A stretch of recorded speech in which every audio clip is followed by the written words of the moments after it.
Narito ang 5 sa mga greatest fears ng mga parents na may autism ang anak. Ang pinakamalaking alalahanin ng mga magulang na may autism ang anak ay kapag wala na kami. Takot kami dahil hindi namin alam kung sino ang mag-aalaga sa kanila tulad ng pag-aalaga namin. Kapag naging adults na ang aming mga anak, may mga ilan na makakapagtapos ng kolehiyo, makakakuha ng trabaho at kakayaning mamuhay ng mag-isa. Habang ang iba ay baka hindi na-develop ang kakayahang makipag-communicate at alagaan ang sarili para makapamuhay ng mag-isa. Takot din kami sa mga sakuna. Kung may masamang mangyari, baka hindi nila alam kung paano mag-react o paano humingi ng tulong sa iba. Pinangangambahan din namin ang posibilidad na sila ay mawala.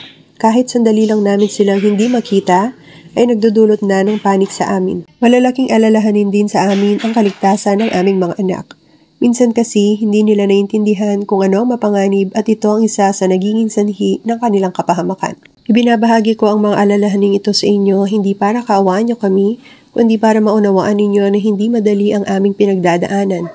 Sa suporta ninyo at pangunawa, mas magiging maganda ang buhay para sa aming mga anak.